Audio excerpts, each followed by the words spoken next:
It's the time of the year, the bittersweet moment. The fantasy regular season is over. Week 18 is just a couple of days away. But for us Dynasty players, it's time to start looking at some potential stashes that could gain value over the next several months. As always, make sure to like the video, guys, and subscribe to the channel. About 70 to 80% of you that watch my videos are not subscribed.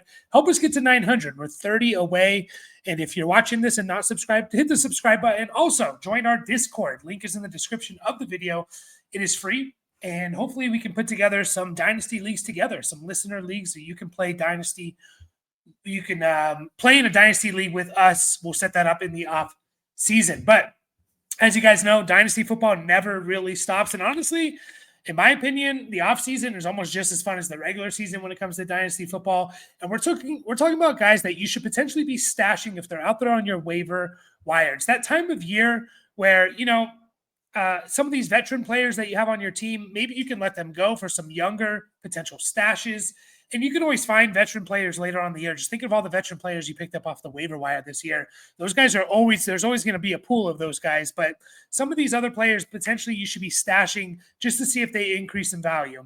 Starting off with the quarterback position here, Daniel Jones. I think Daniel Jones is rostered in most people's leagues. In case he's not, especially super flex leagues, please pick him up because we've seen kind of these quarterbacks that kind of they tank out in their first job, the Geno Smith, Sam Darnolds, Baker Mayfields, and they come back and they have a little bit of a redemption tour a little bit. So, with the Vikings, all three of their quarterbacks on their active roster, Sam Darnold, Nick Mullins, and Brett Rippon, are all free agents. And so that leaves only Daniel Jones currently on their team, who's on the team next year. So there's a chance that he's the starter again, depending on what happens with J.J. McCarthy. So if he is out there, I would be picking him up. Zach Wilson is another player here that, kind of the same logic here of the Geno Smiths and the Sam Darnolds of the world. Zach Wilson was drafted number 2 overall by the Jets. Both those players did play at the Jets.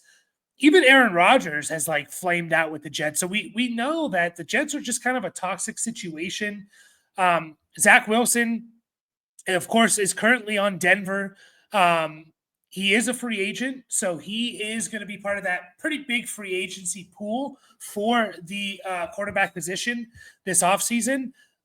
What if Zach Wilson gets on a team with a good head coach, a team like the Rams, a good team like the 49ers, a team like the Vikings, and, they put him as a project, and he turns out to be better than, what we thought. So he's another guy that if he's out there on waiver wires, I would be potentially picking him up. And Tyrod Taylor, the reason I mentioned Tyrod Taylor, different from the other guys, but the Jets, obviously they have Aaron Rodgers still under contract. Tyrod Taylor is also under contract. There's a really good chance that Aaron Rodgers, he's playing his last game this week, maybe of his career. He throws his 500th touchdown and retires. Who knows? I think there's a very good chance that that Aaron Rodgers is no longer on the Jets. And you kind of look at the Jets here and, they're sitting at the 7th pick right now. If they win, that could obviously go up. I think they could get as high as top 5, maybe even better. But 7th pick, are potentially those top 2 quarterbacks in Shedeur Sanders and Cam Ward gone by then? Yes. I mean, there's an outside chance where just Tyrod Taylor is the quarterback for the Jets next year as they're searching for their next quarterback or maybe a bridge quarterback or something like that. So he's another guy that I would potentially be picking up. Into the running back spots here. Dylan Lobb or Lobby, I always forget how to say his second name, his last name. But he's another player. I think he is rostered for a lot of people. That being said, Madison and Amir Abdullah are free agents for the Raiders. And Dylan Lobby is the only – Laube is how you say it. Laube is the only running back, I believe, under contract for them. That being said, I'm always a little bit worried with these guys. 6th-round pick, probably a new coaching staff coming in. So I like Dylan Laube, and I think he's an interesting, versatile player. Obviously didn't really get much run this year. Literally only 1 carry but he's a guy that has an intriguing skill set. Blake Watson, if you watch my Dynasty waiver wire show throughout the year, Blake Watson is on this list over and over and over. The Broncos are interesting. I don't think they really had a successful run game this year. Javonte Williams is a free agent. He's definitely not coming back to the Broncos. That leaves Jaleel McLaughlin and Audric Estime there, and Blake Watson, who did get into a game there a couple weeks ago, is on their active roster. I like his skill set as a pass catcher, and we could be seeing a potential three-headed monster I don't think any one of these running backs are going to dominate the backfield in McLaughlin or Estime, or obviously not with Blake Watson. But I think we could see a situation of like early 2010s Saints where they kind of had that three-headed monster a little bit. They had Mark Ingram, Pierre Thomas, and Darren Sproles, if you remember correctly. I want to say 2011 was where all three of those guys had some significant contributions. Or maybe it was 2012, but it was kind of a three-headed monster, hard to rely on one of these guys. But, I think the most valuable in that stretch was Darren Sproles because of his ability to catch passes. Sean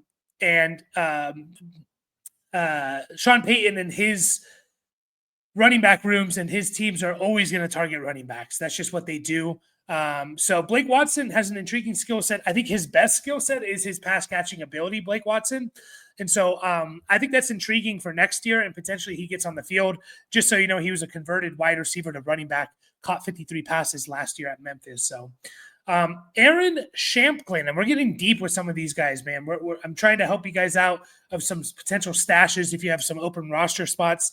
If the waiver wire gets shut down, I don't know, maybe they shut down the waiver wire until after free agency or whatever. I don't know how your league plays. I know some leagues do that, but Aaron Shampklin, I'm looking at he's a guy that he was on the Dynasty waiver wire show once or twice this year. He is a guy that potentially, just looking at the free agents for the Steelers, you got both Najee Harris and Jaylen Warren as free agents. Do they potentially bring one of those guys back? Of course. I think Jaylen Warren has a better chance, but they could get outpriced on someone like Jaylen Warren. Aaron Shampklin, I don't think they're going to roll into the season with Aaron Shampklin as their number one running back or whatever, or Cordell Patterson, but he kind of fits a little bit more of that Jaylen Warren role, in my opinion, more as like that pass catcher type of player, a little bit of a lighter back. So could he have a role with the Steelers next year if they don't bring in a running back? Of course. Again, these are deep stashes, guys that potentially could gain value. The running back draft class this year is really good, but you can't just assume that all these teams are going to upgrade their running back position. So Ty Chandler is another one here. Both Aaron Jones and Cam Akers are free agents. Ty Chandler still has a contract with the team, so he's really the only running back on that team potentially next year that's going to be familiar with the team and all that. So Cam Akers is potentially someone. Ty Chandler is potentially someone to stash there in case they don't bring back Aaron Jones and Cam Akers. I think they do like Cam Akers and going to try and bring him back, but there's a chance that they don't. So just kind of getting ahead of the game. We've seen Ty Chandler be successful before. Jawar Jordan. Now, this is an interesting one here. Houston Texans running back.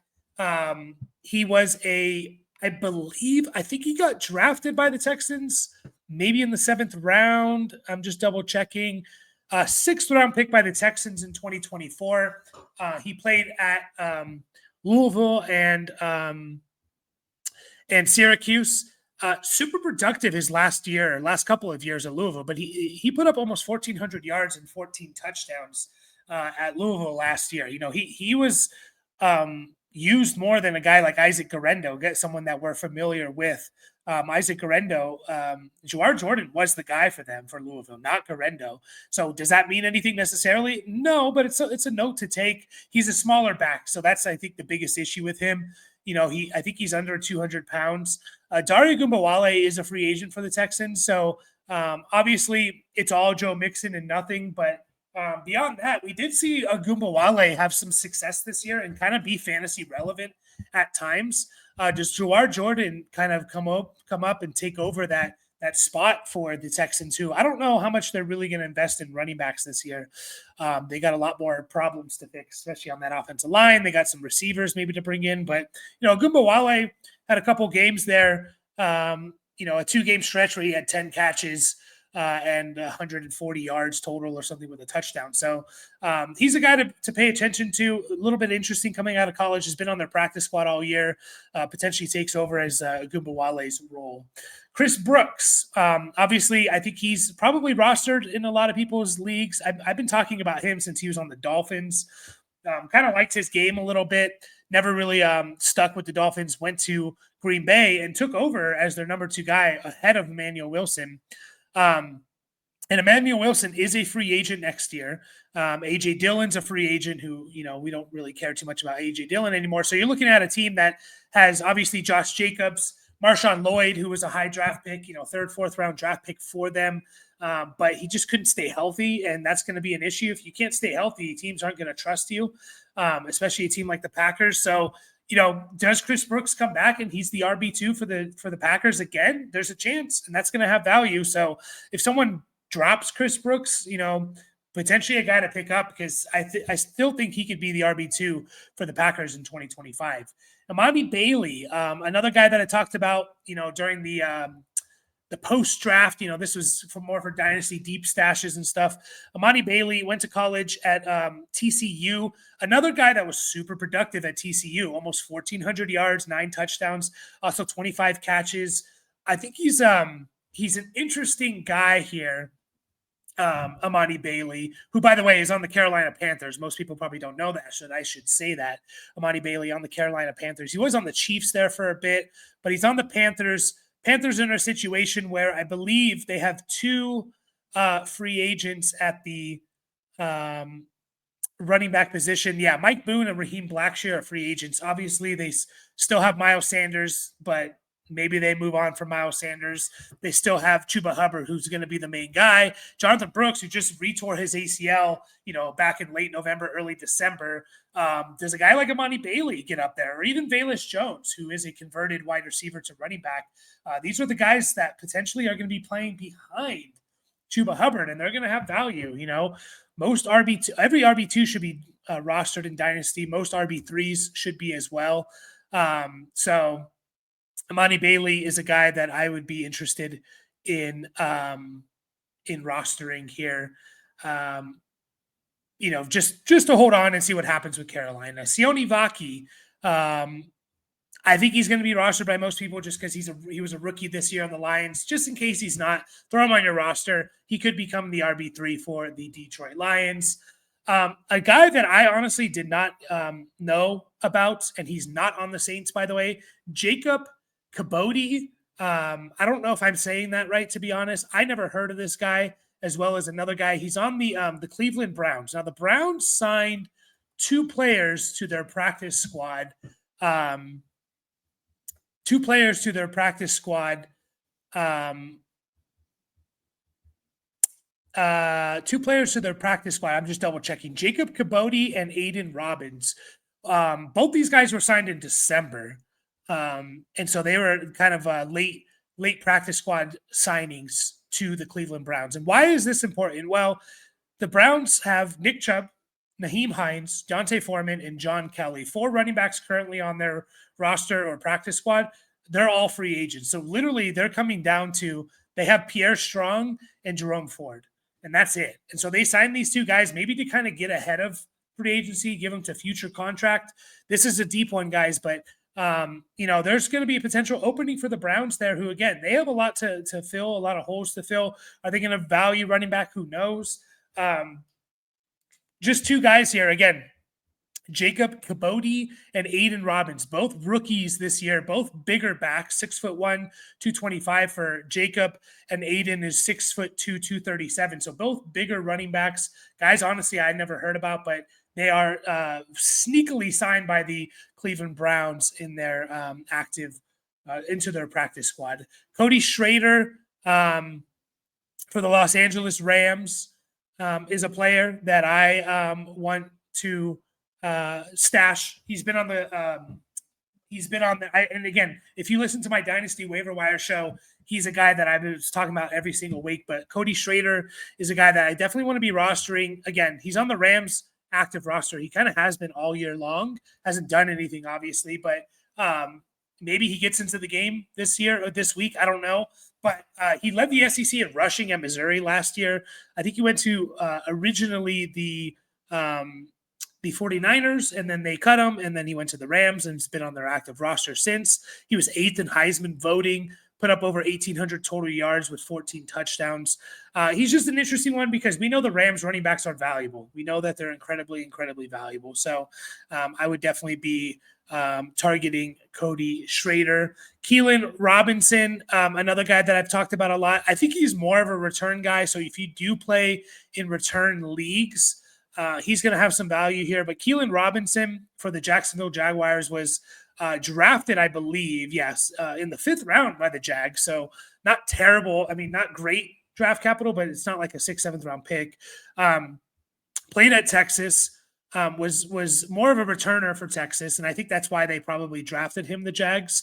Was hurt most of the year. I think his first game he was active was like early to mid-November.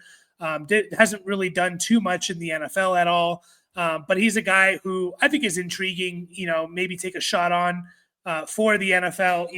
Is he the RB3 for the Jacksonville next year? Potentially. Has had a couple returns here. Isaiah Williams, we're into wide receivers now. Isaiah Williams, I've been talking about him a lot. Not on the Detroit Lions, even though he's in a Lions uniform there. Started off on the Lions active roster, got cut, and now is on the Cincinnati Bengals. And the Bengals are interesting because they never really truly found a replacement for Tyler Boyd. They kind of made Mike Gesicki the as their Tyler Boyd. They kind of made him like their Tyler Boyd. So, this is, I'm just, the way I picture the Bengals wide receiver core, obviously you have Jamar Chase. If T. Higgins is not there, I think Jermaine Burton is more of a T. Higgins replacement more than he is like a slot guy. So I feel like Burton is going to get his chance to kind of be that T. Higgins replacement. And then who's going to fill in at the slot? Well, I think Isaiah Williams, currently on the roster, has the best chance for that. And so could he be a Tyler Boyd-like type of player? Potentially. He's a guy that I'm intrigued about. He's super tough, gritty type of player. So a guy that I like. Just didn't have, a spot for him in Detroit. So here he is on Cincinnati. And does he get a chance next year? Potentially. Devontae Walker, probably a guy that is rostered pretty heavily, but Devontae Walker, just looking at the Ravens free agents at wide receiver, Nelson Aguilar, Deontay Hardy, Tylan Wallace, Steven Sims, and Quadri Ismail. So 5 receivers currently on their roster or practice squad are free agents. That could lead Devontae Walker, who, by the way, was a 4th round pick for the Ravens. That leaves him with a possibility here of having a big role for the Ravens, playing as their wide receiver 2 or 3 next year. So he's a guy who a lot of people liked coming out of college, kind of more of a developmental guy, played with Drake May there. So had big numbers in 2023. So was more of a developmental guy, but has the size and speed. So kind of an interesting one to pick up if he is out there. Brendan Rice for the Los Angeles Chargers. Brendan Rice was on IR all the way back on. Yeah, he missed dealing with a shoulder injury, got placed on injured reserve on November 2nd. So he just didn't really do anything. I think they kind of wanted Brendan Rice to be have a bigger role for this team. It just didn't work out with the injury.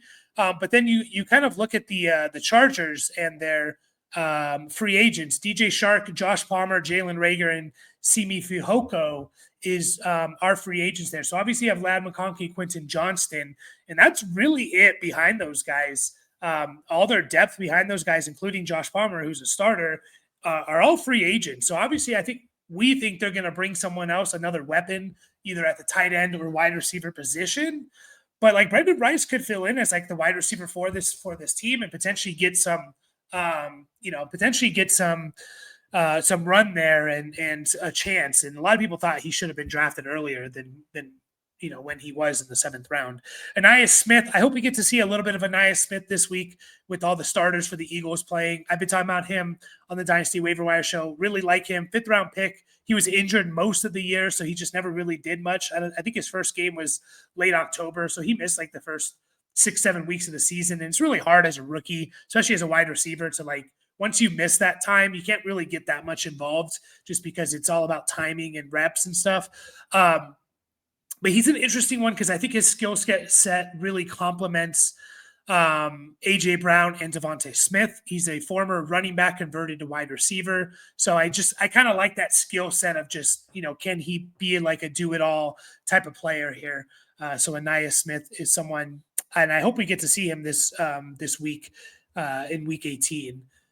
Nico Remigio. I've talked about him. Again, if you play in return leagues, Nico Remigio is returning punts and kicks for the Chiefs, so he's valuable there. Got called up a few weeks ago when Mecole Hardman went on IR. The Chiefs are another team where, listen to their wide receiver free agents: DeAndre Hopkins, Marquise Brown, Justin Watson, Juju Smith-Schuster, and Mecole Hardman.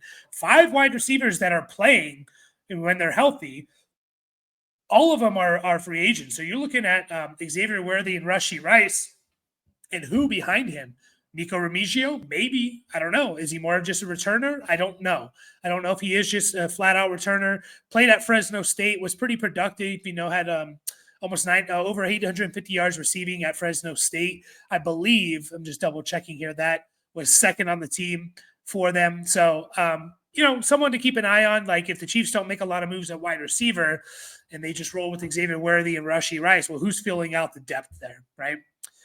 Xavier Hutchinson, another player on another team where they have a lot of question marks at the wide receiver position. You have Stephon Diggs, Deontay Johnson, and Robert Woods, all as free agents. Now, I think they're going to have first dibs on Deontay Johnson potentially, signing him back. But those are 3 guys. So who are you left with? Well, Nico Collins and Tank Dell. Well, Tank Dell just dislocated his kneecap and tore all his ligaments up not too long ago. We're not going to see Tank Dell until middle of the season at best. So who else is there? I mean, John Mechie's there, and Xavier Hutchinson's there. A guy who's been getting on the field at times for them, Xavier Hutchinson.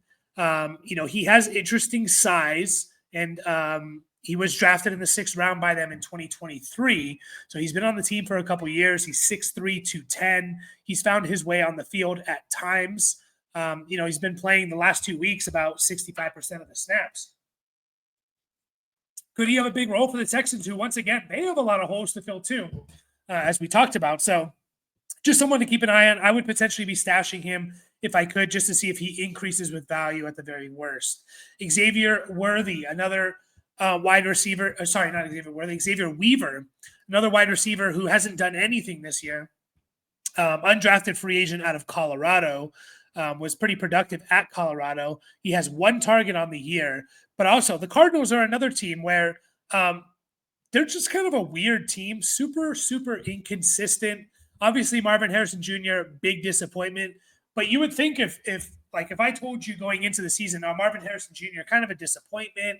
He had good touchdowns, but not a whole lot of yardage. You would think, Michael Wilson must have stepped up and done something for this team, right? Because, we thought them to be a decently good wide receiver or offense, right? So, Michael Wilson didn't, he's ho-hum 550 yards on 47 catches. He just didn't really take that next step. And so you have some guys here where, Zay Jones, free agent, Greg Dortch, free agent. So who's going to round out this wide receiver core? Do they bring someone in? Potentially, but do they roll with a guy that's been on their roster all year? Xavier Weaver, maybe. Maybe he has a chance to win that number 2 or number 3 job. Who knows?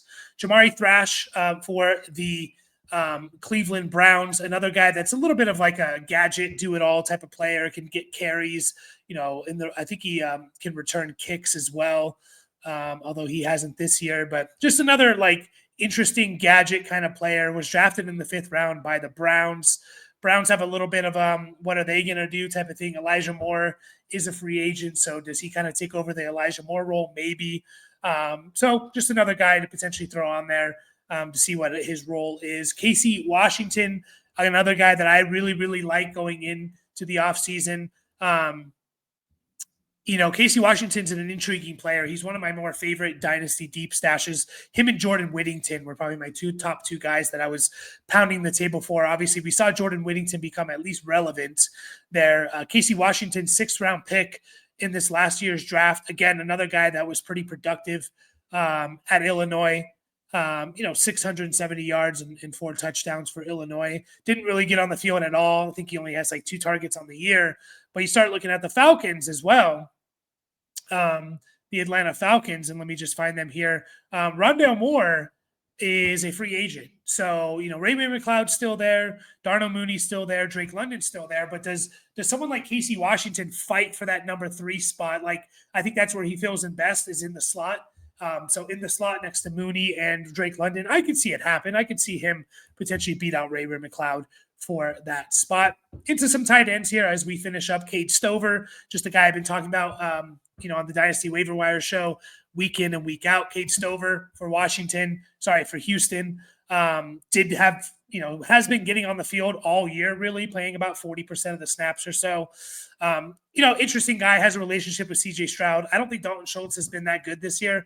I know he has some good, counting numbers, decent counting numbers, and, especially with the targets and the catches, but just isn't really doing much with them. So nothing impressive in my opinion.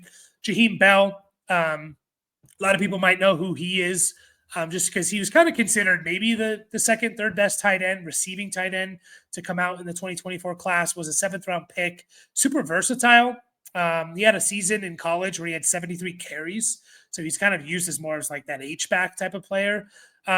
He's on the Patriots. I think Austin Hooper is a free agent. Hunter Henry's still there, but is getting a little bit older. Does he potentially work his way up the depth chart a little bit, becomes the tight end 2 for them? Possibly.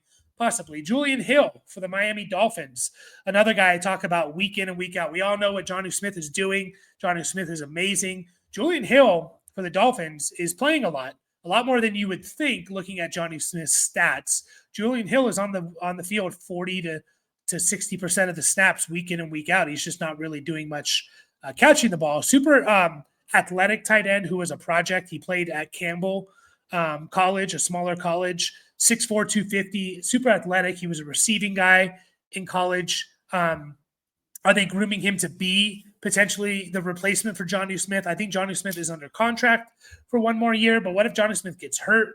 We've seen what he's been doing with Tua. Julian Hill could benefit from that if something happens to Jonnu Smith. Tanner McLachlan for the Cincinnati Bengals. The Bengals, you look at their tight end room, and they got a lot of tight ends. Mike Gesicki, Tanner Hudson, and Cam Grandy. That is tight end 1, 3, and 4, I believe, on their depth chart right now. Or it's 1, 2, and 4 maybe are free agents. Obviously, they have Eric All, but the issue with Eric All is that he tore his ACL back in early November. And Eric All just hasn't been able to stay healthy in his college career at Michigan and Iowa, and now in the NFL. That's just kind of the story with Eric All. Tanner McLachlan, I don't think a lot of people realize this. Tanner McLachlan was drafted in the 6th round. He was drafted a round after Eric All, I believe, or 2 rounds after. And I kind of took the approach of everyone's going to be looking at Eric All, but Tanner McLachlan is going to have a decent chance to be the guy as well. And it kind of reminded me of the Green Bay situation. Luke Musgrave and Tucker Kraft. Musgrave goes 2nd round, Tucker Kraft goes 3rd round. I told everyone, hey, don't spend a 2nd or 3rd round dynasty rookie pick on Luke Musgrave. Just pick up Tucker Kraft for free, because everyone's going to be focusing on that one. Luke Musgrave 2nd round, when Tucker Kraft has just as good as a chance to be the guy, and that's what happened. Luke Musgrave gets injured, Tucker Kraft kind of takes over. Same thing could be happening here with Tanner McLachlan. Could start off the season as the tight end 1 or 2 for the Bengals because Eric All is not healthy. And there you go. You have a guy who's the starting tight end for the Bengals, and he kind of just takes that job and runs with it, right? Jared Wiley for the Kansas City Chiefs, another guy that got hurt this year. I forget. Oh, yeah, the Heat tore his ACL as well back in November, it looks like. So he might be a guy that's also going to have issues getting back on the field. But the Chiefs, 3 of their tight ends are free agents, including Peyton Hendershot. Noah Gray's going to be there. We would think Travis Kelce's going to retire. I don't know if winning the Super Bowl or losing the Super Bowl. I think either way, he probably retires. There's a good chance he retires. He just looks older. So you're looking at, Jared Wiley maybe getting a chance as being the tight end 2 or 3 on this team and kind of working his way up. He's a guy that's, I liked his college career a little bit there and super athletic guy and played at TCU and had a decent year last year. Andrew Ogletree, a guy we've been hearing about for a while now. Ogletree just never really panned out at all, but the Colts are also another team that have a lot of free agents at the tight end position. They have Mo Alley-Cox and Kylan Granson, who are kind of like, in a 3 tight end rotation with Ogletree. It's just a guy to throw out there. This is for deeper leagues. I think the Colts are kind of a favorite to potentially draft a guy like Tyler Warren or Colston Loveland. But if they don't, and Ogletree is kind of the only tight end there that stays on the team that has experience with the system, then, you could be looking at the starting tight end for the Colts. AJ Barner, pretty easy here. Been talking about him. He's probably rostered on a lot of leagues. Looked decent coming in for when Noah Fant was injured. So just a guy to pick up, 4th round pick. Think he should be stashed. He had a stretch there where he had a 3-week stretch of 15 targets. So he was getting some work there when Noah Fant was out. And the last one here, guys, is Dallin Holker, one of my favorite tight end dynasty deep stashes. Went to college at Colorado State. This guy was, for receiving numbers, he had 64 catches, 667 yards, and 6 touchdowns in college last year. That's really good for a tight end. Was kind of hurt going into the year. I believe Juwan Johnson is a free agent for the Saints. Obviously, Foster Moreau is going to still be there. I want to say Taysom Hill is also still there. I'm just looking at it now. Looks like Taysom Hill is also still technically under contract, but I think they can get out of it and save some money. I'm not sure how the contract is for Taysom Hill, but Dallin Holker, like a receiving tight end who was undrafted out of Colorado State, potentially, works his way up the depth chart for the Saints. So he's one of my favorite dynasty deep stashes here. So that is all I have for you guys. Once again, if you liked the content, make sure to hit the like and subscribe button. We put out content, dynasty content, all year long. Thank you all so much for watching, and I'll catch you all in the next video.